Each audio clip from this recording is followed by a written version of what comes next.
Morning, welcome.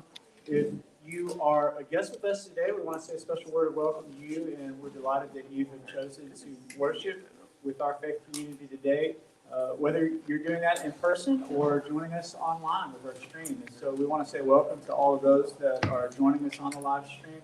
It's good to see all of you this morning. Well, you can see me, so hopefully it's the other way around. But it's a wonderful day. We're going to have a great worship service. If you need, there are restrooms in the building just over there. Go down the sidewalk and through the door. There's a couple of bathrooms if you need. And as we begin to worship this morning, I just want to invite us to center our hearts and center our minds and welcome God's Spirit to speak to us in this place. God's Spirit is here and present already in each of you and in this place this morning. And so I just invite you to take a minute now as we have the chiming of the hour and let us center ourselves as we begin to enter into worship this day.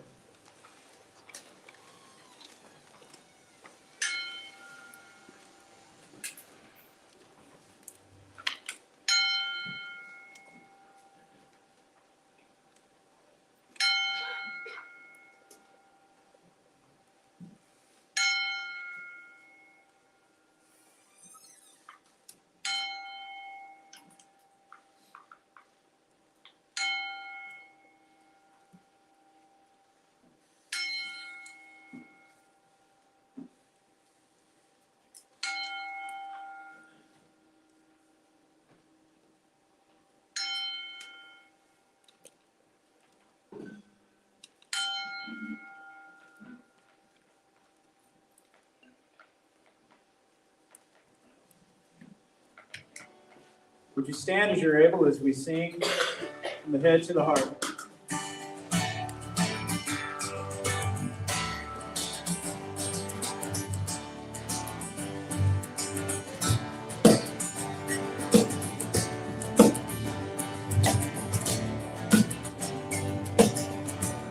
Sing, I open up to you. I open up to you. It's love that makes me new. Open my heart to see. It's love that makes me from the head to the heart. From the head to the heart. Take me on a journey. Let me go. Get lost in you. From the head to the heart.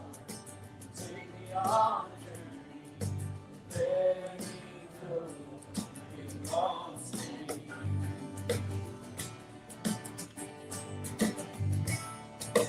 My heart is open wide. My heart is open wide. I will receive tonight.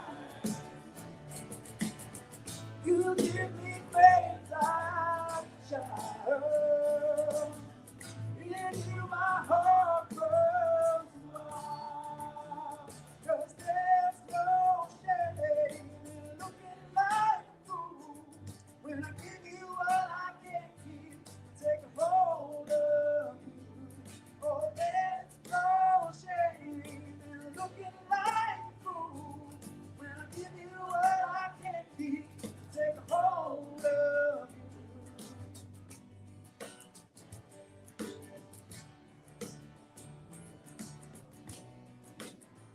More than words, more than good ideas. More than words, more than good ideas. I found your love in the open field. More than words, more than good ideas. I found your love in the open field. Sing that 2 more times. More than words, more than good ideas. I found your love in the open field. More than words, more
invite you to take a minute and read about this song by a guy named Thomas Andrew Dorsey, who invented gospel music in the 1930s.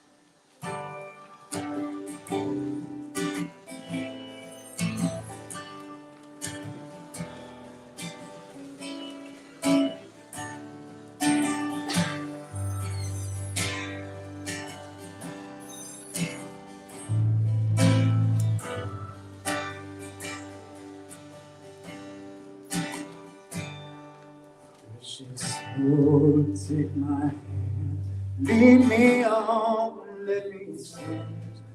I am tired, I am weak, I am worn.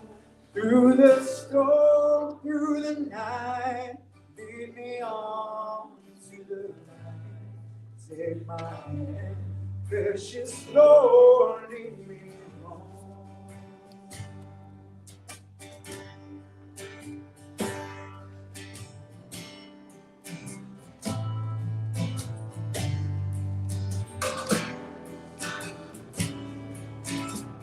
When my way goes clear, precious Lord, lead me. When my life is almost full, hear my cry, hear my call, hold my hand, lest I fall. Take my hand, precious Lord, lead me on. Take my hand, precious Lord, lead me home.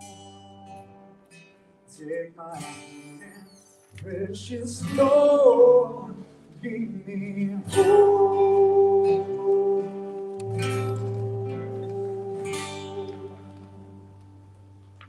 Maybe see.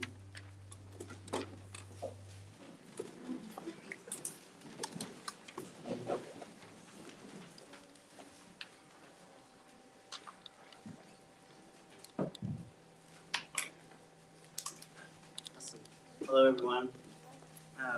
Coming now to the time of communion with each other. And so our theme has been to our younger selves, right? And so I was thinking about what would I tell my younger self about communion and connection and reflection as we come here to connect with God and each other. And so I thought deeply about that, and I came up with something very important that I wish I'd have known maybe around 13 or 14, not 39. But this connection requires two ends, not just one. And so I spent most of my life pursuing other people, thinking about the connection, thinking about them, because my own connection to myself was so frayed and broken. I had believed a lot of lies from people around me, from even about God, that my heart was deceitful, wicked, unlovable, untrustworthy. And so I had no desire whatsoever to connect that to anyone else, right? I would pursue their hearts, but that didn't feel like I had anything to offer them. And so I came from a tradition where even God is said to have hated me so much and my evil heart that violence was required for God to be able to even look upon me with love. Right? And so what I would tell my younger self is, what if that were not true? Right? What if the wrath of God, of the God who is love, was the wrath against the harm that all of his beautiful children feel when we take our love-given free will and move outside of love?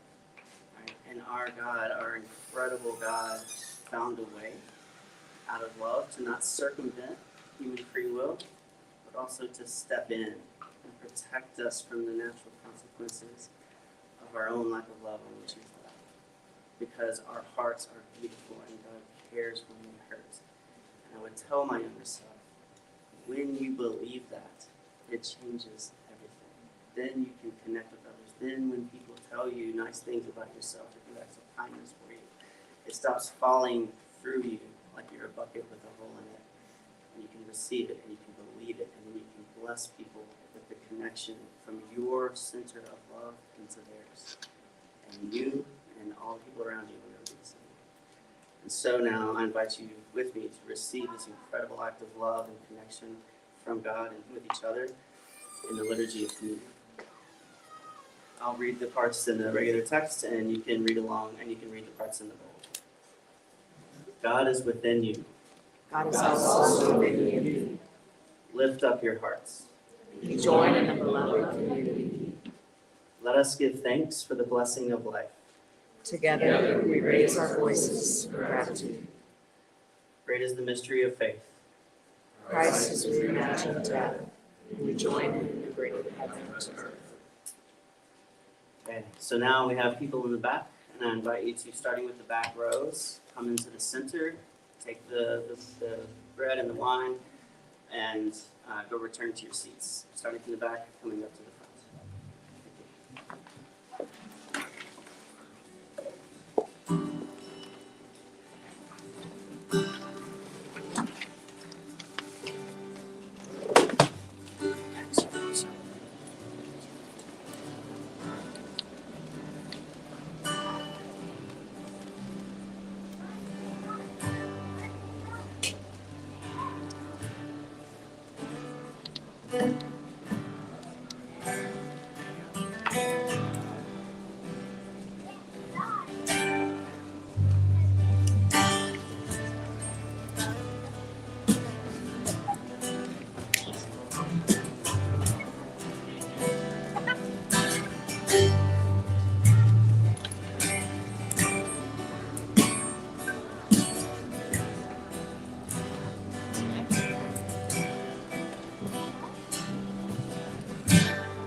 Able as we join in singing once more.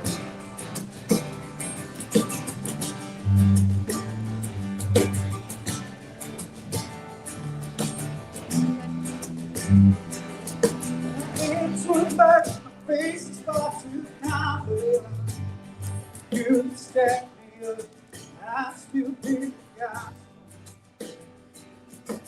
Never found a place in the shoulder.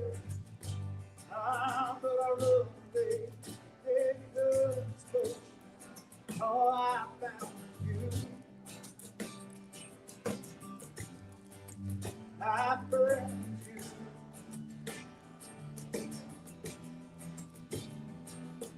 The music played, I probably wasn't basic. And the church, no, I wasn't. I sang down love, and the world stood up, set me on its shoulders. Oh, I found you. I felt you. Oh, I was home. Oh, I really go by. You've always rolled by. Not alone. Oh, the simple place, the whole world lovely, not alone.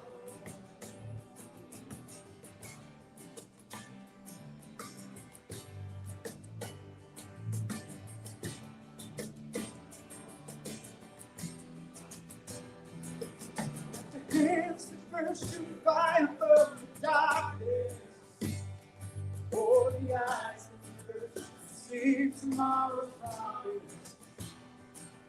For the lips that first wrote songs out. through it. I'm the only one standing here to let it. Oh, I found you. I found you. No, I wouldn't want you. My waiting for my, you've always looked like not alone. The temple's crumbling, the whole world crumbling, you're not alone.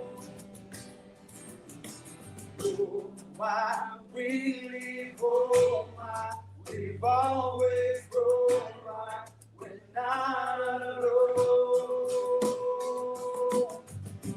The temple's crumbling, the whole world crumbling, you're not alone. Sing it one more time. Oh, my really oh my, we've always grown right, we're not alone. The temple's crumbling, the whole world crumbling, you're not alone. You're not alone. Oh, yeah. Not alone. Not alone. Not alone.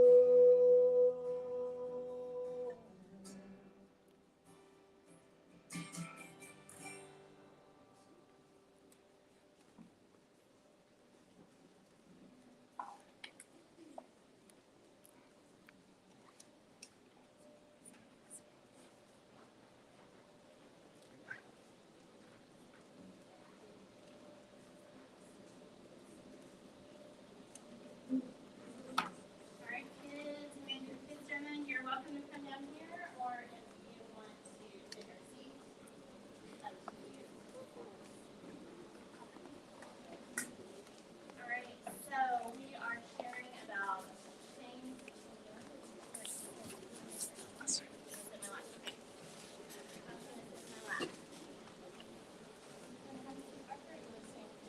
Okay, so these are messages that we would have said to our younger selves. And as I was thinking about this week, I was thinking a lot of the things that I would have needed to hear when I was a kid, I think we feel about you guys, you girls. So I'm going to say these things to you first, and then I'm going to share with you some of the stuff that was said to me when I was a kid. So the first thing I want y'all to hear is this. You are good. You are important. You are enough.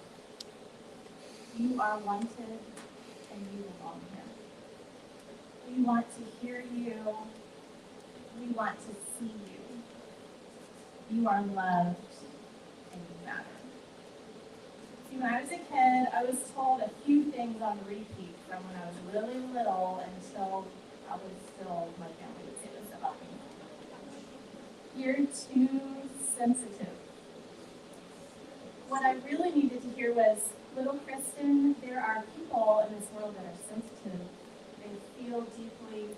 They feel other people's feelings too. This is not a curse, it is a gift. But we're going to teach you some boundaries to protect your heart. I was also told I talk too much.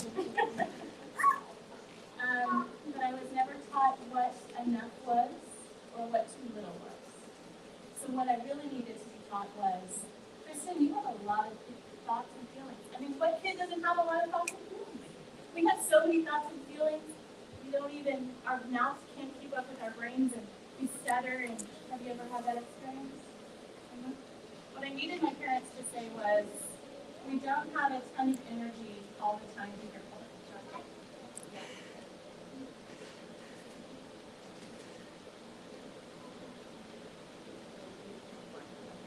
What I needed my parents to say, and my family to say, was, you have a lot of thoughts and feelings, so we want to hear them. And when we don't have the energy for it, Here's a journal, write it down. Here's some crayons, draw a picture. And then when we have your time, we want to hear you. This goes for you too. Sometimes we don't like the energy, but we still want to hear your thoughts, because your thoughts matter. Okay. The last thing I want to say is, you guys matter. Don't let people look down on you because you're young. You guys get to set an example for us on how to live and how to talk and how to dream, how to make good things good and hurtful things better. You guys matter. So know that today that you are good. These are the things I needed to hear, and these are the things I want you to hear. You are good. There's a light switch. And be blessed. Amen.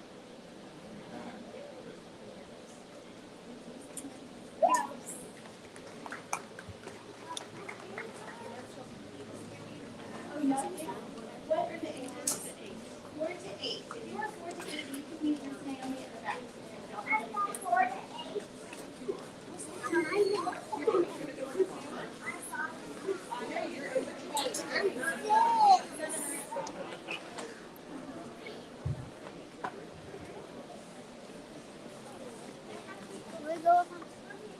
Good morning, everybody.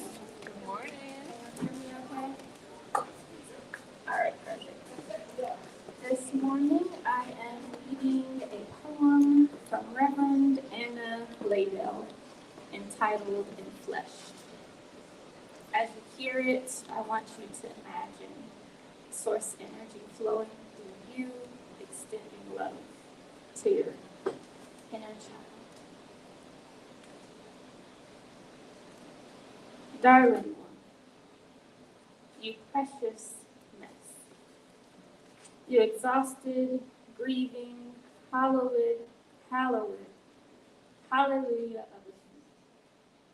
Today, if even for a moment, may you feel your own beating heart, your own courageous core, your chest rising and falling with breath, which is spirit, which is life force, keeping pulse, marking time, finding space.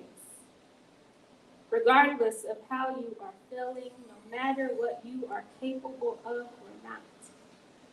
And for a moment, may you find rest, a bit of ease held in that sacred rhythm that cannot be without you. Because you precious mess, have breath and heart and life force pulsing through you yet.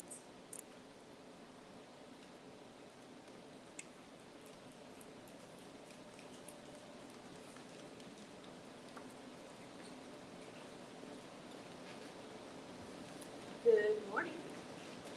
So for our deeper look, for the fall, we will be looking at organizations that Peace of Christ is connected with and we want to support.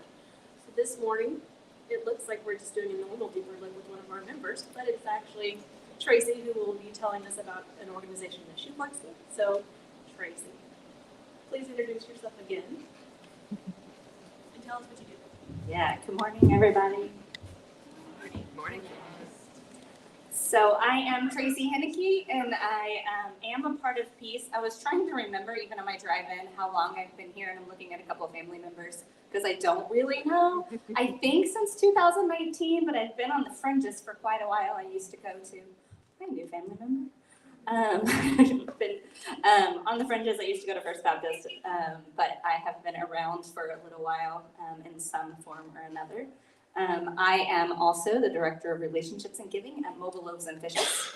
And some of you guys are nodding your heads. I want a few more heads nod when I mention Community First Village, because that you probably also know. So, Yeah. okay, I'm gonna keep going. So Mobile Loaves and Fishes, we celebrate 25 years next year.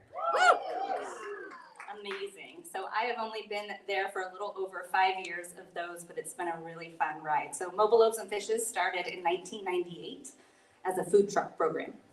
We like to believe that we're at the beginning of the food truck industry here in Austin, so you're welcome. So the food trucks are a little bit different. It's free for people who are living on the streets or people who just have a need. We learned very early on that it wasn't just about food, although food is a conduit to relationships. So we learned very early on that we were all about relationships. So we've been doing the food trucks. Those are all run and operated by volunteers all over the city. There's 14 of them that go out and serve folks. But we, in 2005, bought an RV. So we bought an RV, yeah, thanks. We bought an RV and picked up a friend off the streets and placed them into a home. So that was the beginning of what we now know of Community First Village. So we did that once, we did that again, so about 40 more times. And then our founder and CEO started dreaming of a place he kind of calls an RV park on steroids. So if you haven't been out, we now operate Community First Village. It is a 51-acre master planned community for the formerly chronically homeless. Oh. Yeah, go for it. Woo! So we serve the chronically homeless. So in a nutshell, that is somebody that's living on the streets for a year or accumulation of the year in the last 3 years. So we are local. So we are serving folks that are finding themselves on the streets or someplace uninhabitable, not meant to be a home. For a year. So for the folks living out at Community First Village, which there are almost 400 today, for the folks living out there, the average time that they've been on the streets is 9 years. So 9 years means I have a friend that was on the streets for 40 years, almost her entire life. So we have a few more newer folks that have been only a year. It's been a pandemic thing. But an average is 9 years. The average age is about 56. And 65% are managing 2 or more chronic illnesses. So that's kind of the group of people that we serve. And we're not done. We're still building out phase 2. There'll be about 540 homes when we're done. And if you follow us, you may know that we secured some more land and we're in the site development for 2 more additional properties of 127 acres. So in the next 9 years or so, we are building another 1,400 homes. So it is an exciting ride. Everybody pays rent. You obey civil law. You follow the rules and guidelines of the community, like your HOA, and you have permanent housing. It's a beautiful place to serve. What has surprised you most about your work? So I love this question. I've been in the homelessness space almost my whole life. I started volunteering in a soup kitchen when I was in high school. And I think one of the things that surprises me the most, and it's a constant surprise, the people that we serve are some of the most vulnerable population that we know in our community. But they are so transparent. They are relational. They will tell you like it is. They will be the most honest people that I have ever met. And I think that just constantly amazes me that the tough times that they've had do not stand in the way of them being very transparent with what's going on and just really wanting that connection. And I think that's probably one of the things that I continue to get surprised by when getting to know people, that they will just bring their whole selves to you, no hiding. And what do you wish that we, as our community, but also Christians at large, people of faith, knew about this population and what we would do with that information? What would be your wish? So I think one of the things that I wish everybody knew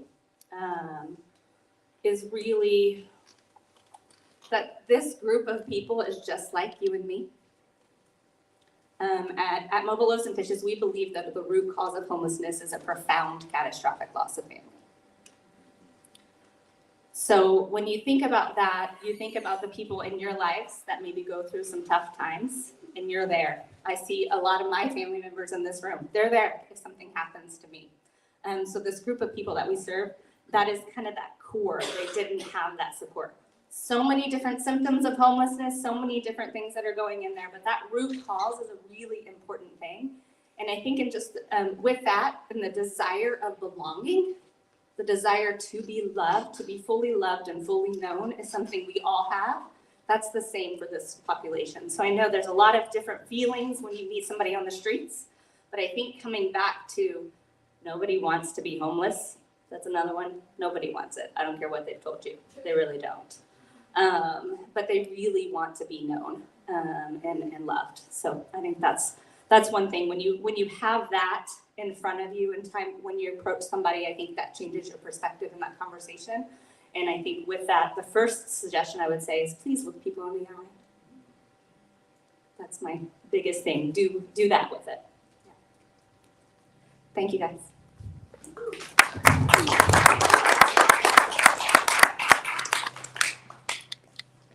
Thanks, Tracy. That was, there's just so much meaningful work happening there. Thumbs up? Is that, okay, great. Thumbs up. If you would hire me, I would quit my job. Not funny. Okay.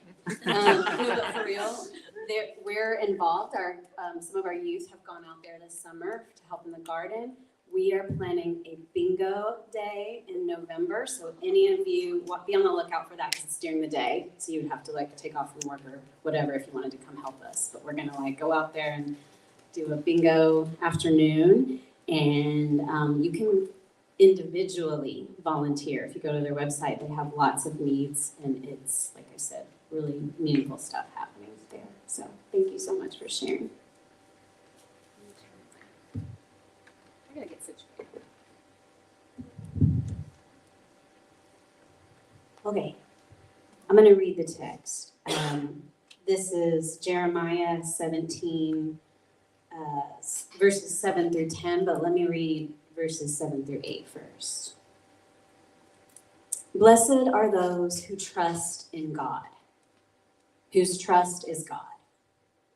They shall be like a tree planted by water, sending out its roots by the stream. It shall not fear when heat comes, and its leaves shall stay green.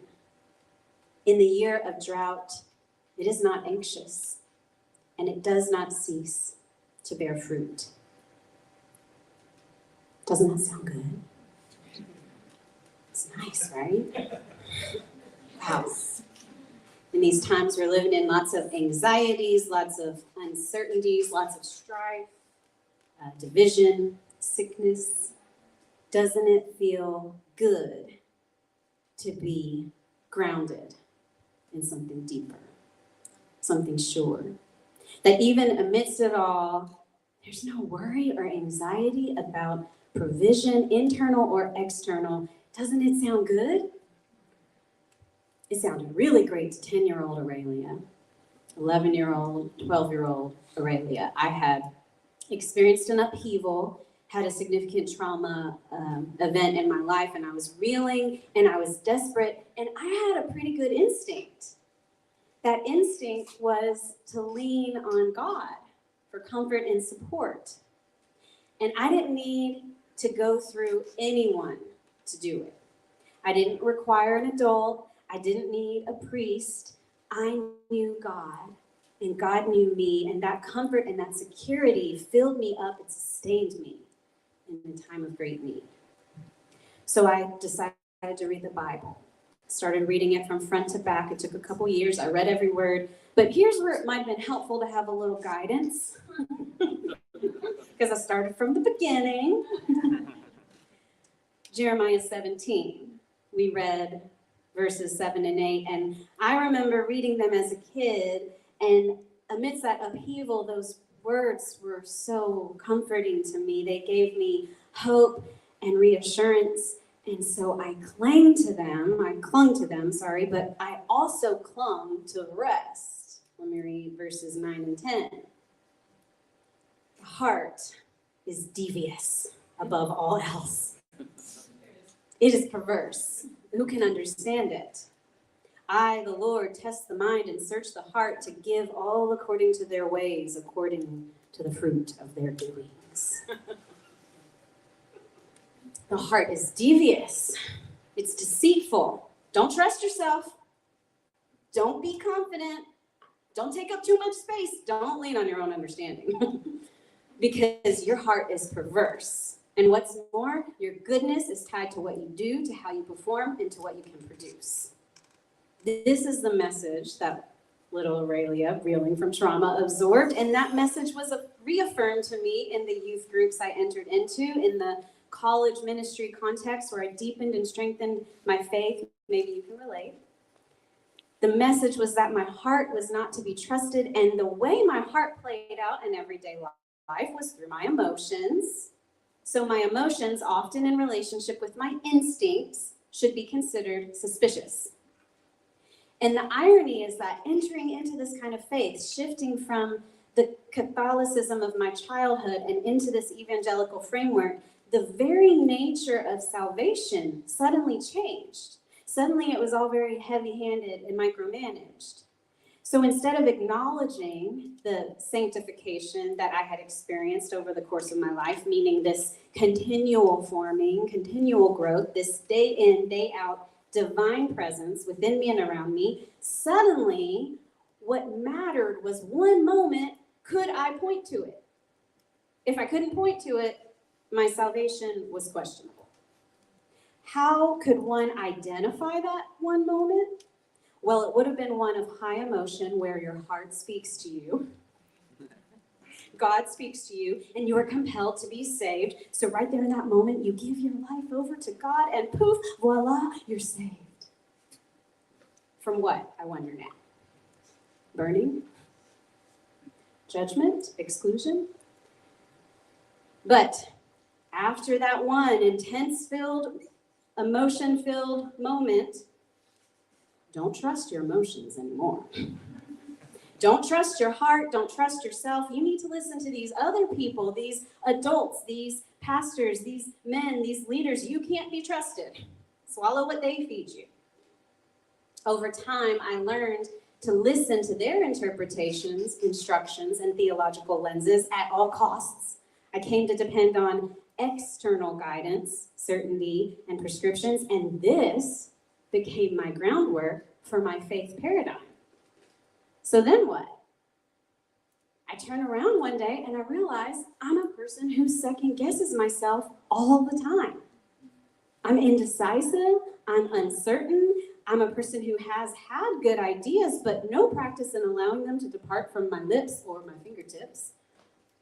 I'm a person who's not in touch with my God-given creativity. I had allowed myself to believe creative things were reserved for only a select few. I'm disconnected from my instincts, from what my body tries to tell me if I'm tired or if I don't feel good or if I'm overdone. So the result of trusting someone else and following their faith blueprint, the result is that I don't even know how to listen to my own self, my own spirit. This has caused me so much harm because from it, I developed an unhealthy faith, which took root and spread out within me. I have a feeling I'm not the only one. I wish I could go back and tell little Aurelia, it's not true. Your heart isn't deceitful. You're worthy of trust. You've got good ideas, you're creative, your instincts are worth your undivided attention, and you are good without having anything to prove. Yeah. Father Rohr has said, of course we were made in the image of God, but it's equally true that our image of God creates us. My unhealthy image of God harmed me. Instead of nurturing the truth of Imago Dei within me, it shrunk me, made me small, and kept me weak. But eventually, hallelujah, I rejected that belief. I was able to let go of harmful images of God that also harmed me, but it didn't take long to realize that it wasn't enough to burn down and dismantle. Deconstruction wasn't enough. Reimagining was in order. And I needed to embody an alternative because my body, my habits, and my rhythms still remembered, still reflected the indoctrination of the heart is deceitful. I still operated from that foundation even as I verbally rejected it. And so I needed more. I needed something else, something solid, something true. You wonder why I talk about Imago Dei as much as I do, because it saved me. Now, this is salvation I can get behind. A healthy theology that doesn't seek to harm, but prioritizes our wellness, our thriving, our utter goodness. A theology that says you are made in the image of God. You. God's Spirit lives within you. Your heart isn't deceitful. That's ridiculous. God is in your heart. Spirit is within you. Trust it. Trust yourself. So many of us don't know where or how to find God anymore. I'm saying trust your heart and find God. But let's check out the text where this all started. Perhaps we can understand why people want to advocate for this unhealthy theology, and maybe we can even make sense of why we don't need to buy into it anymore. So the backdrop of Jeremiah's preaching is in the last years of Judah's existence as an independent political entity. They are exiled by the Babylonian Empire. They lose everything, taken from their land, their home, their culture lost, everything. Meanwhile, Jeremiah is daring to preach amidst all this. He is reminding them of their relationship with Yahweh that goes with them. He's using ancient proverbial wisdom. He's using poetry, like in the passage I read today. He's saying things like, "Blessed are those who trust in God. Your life has been torn apart, but you will be like a tree planted by water. You won't fear when heat comes. You won't fear when loss comes, when exile comes. Your leaves stay green. In the year of drought, you're not anxious. You don't cease to bear fruit." Jeremiah is daring to speak hope amidst a backdrop of total chaos. He's saying that there is always a way forward via a posture our hearts can take. Because what happens when we are in chaos? Can you draw from any chaos lately? What happens when we are in pandemic realities, political and societal turmoil, constant social media bickering? What happens when we become so caught up or so bogged down by all this with fear or anger or worry or frustration? We get untethered. We become unrooted. We get disconnected from our own hearts, disconnected from the truth of our own divine image and the imago Dei of others as well. Jeremiah is trying to say, stay. Stay. Even as you lose your sense of home, even as you go, stay in divine alignment. When we ground ourselves in God's presence on the daily, we become people who are marked by abundance, even amidst hardship, fear, and grief. We become people who live and move out of this abundance. People who fully exist instead of constantly react. Are you fully existing or are you constantly reacting? So stay rooted in divine presence. Stay awake to God's presence. Stay in touch with the message of Imago Dei every day. Allow it to mark your heart at every moment. There have been times, and there will be more, when our hearts act out of our trauma narratives, out of our loss or fear or anxiety or reactivity. Jeremiah is saying, don't choose that for yourself. Don't trust in that posture. He's saying, choose fullness. Fill yourself up with the wisdom of God. Choose fullness. Fill yourself up with the stuff of spirit. Choose fullness, because divine presence in your life will be revealed by the state of your own heart. And you can trust it. You can be grounded. You can be at peace, firmly planted, rooted in the things of God, and you can determine whether you are living in divine alignment. The text says God tests the mind and searches the heart. Might our hearts reveal what we are being shaped by? I think so. So what? So tend to the things of faith. Though we don't always understand or find the answers we seek, we hold on tight. We don't give up on tending to the things of faith. We practice trusting our own spirit so that we can figure out where we find grounding and where we feel rooted, because where you, in your own beautiful uniqueness, find steadiness in this world is where you experience divine presence. This discovery is yours alone.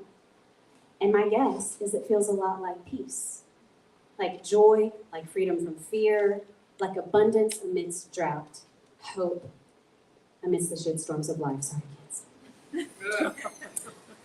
The heart is deceitful. Who can understand it? Who can have clarity? God? Divine presence? That's what the text says. Well, guess what? God is in you. Wake up to what is already true. Your heart is not deceitful. In fact, you were made in the image of God. Now tend to that image, little one. That's what I would tell my younger self. Even so, it's not too late now. Father Greg Boyle says, some of our versions of God need to be replaced in a hurry. And I agree, let's hurry.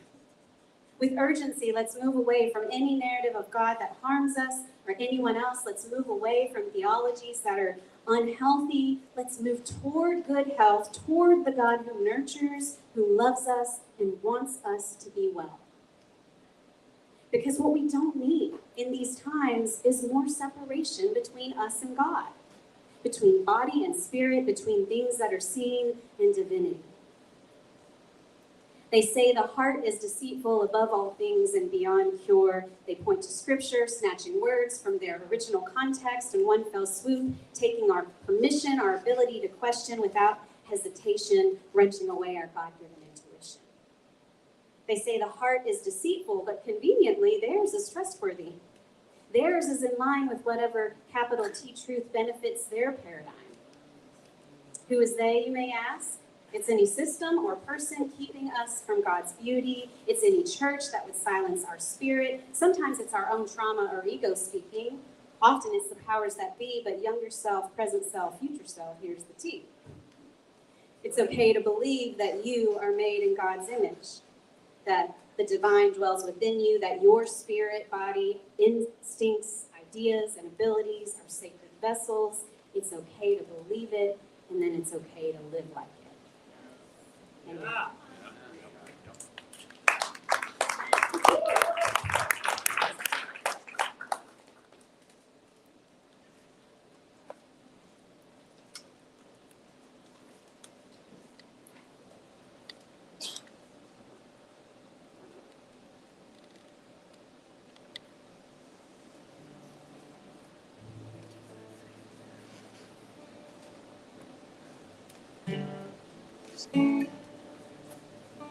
Would you stand as you're able?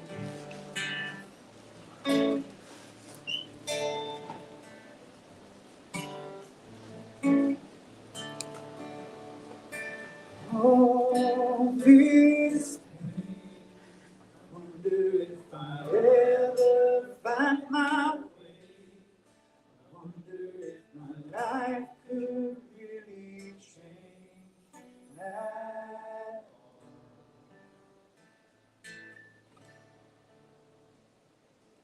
all. This earth, all that is lost, ever be found. Could a garden come up from this ground at all?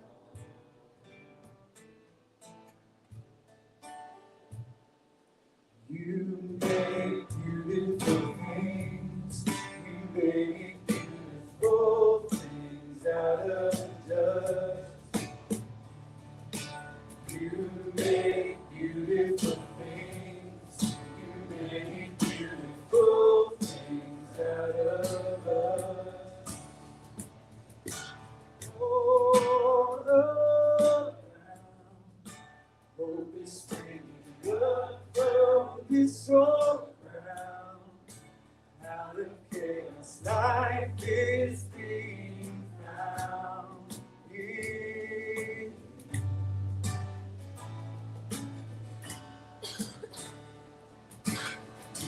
Make beautiful things. You make beautiful things out of dust. You make beautiful things. You make beautiful things out of us.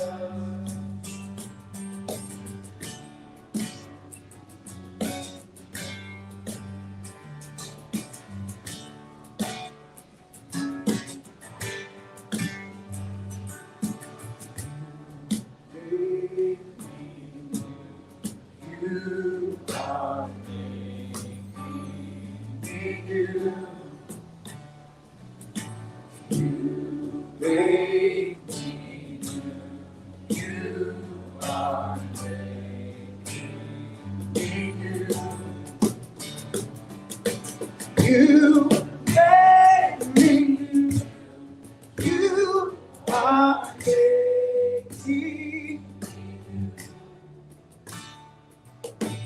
You made me new. You are making me new. You made beautiful things. You made beautiful things out of the dust. You made beautiful things. You made beautiful things out of us. You made beautiful things. You made beautiful things out of us. You made beautiful things. You made beautiful things out of us. You made beautiful things. You made beautiful things out of us. You made beautiful things. You made beautiful things out of us.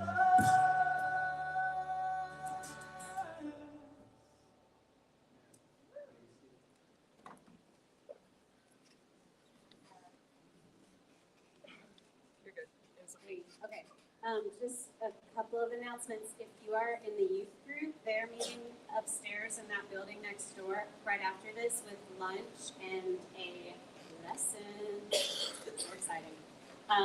Next week, we're gonna be online, and so plan to join us online only. And then the week after, we'll be back here for the kid-led service, which is so much fun. Please, I love it. So anyways, just wanted to let you know because we're meeting more often now. So be sure to check the schedules and let me know if you have any questions. Would you stand as we conclude our service today?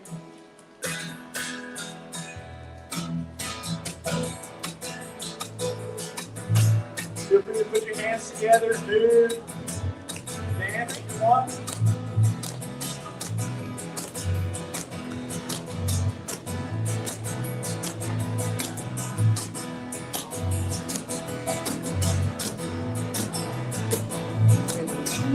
Those who you go with me, and the joy that comes from you go to me. And the light that shines from you shines from me.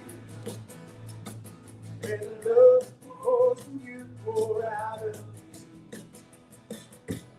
Bringing the world to life, showing us what it means to live. In you we live, free, bringing the world to life.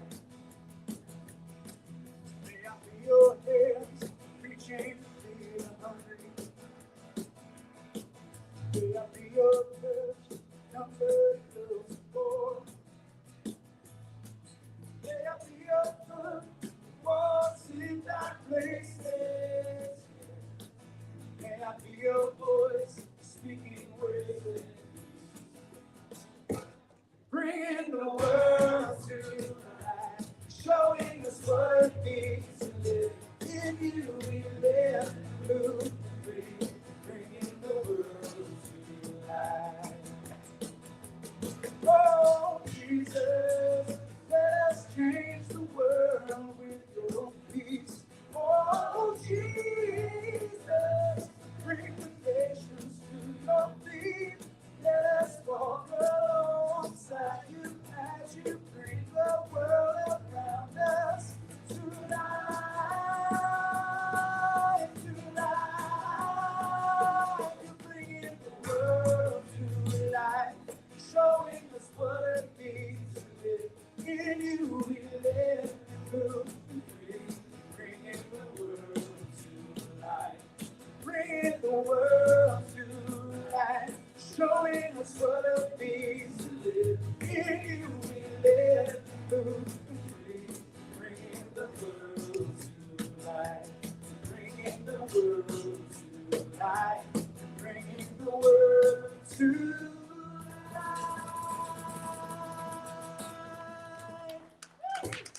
be the case.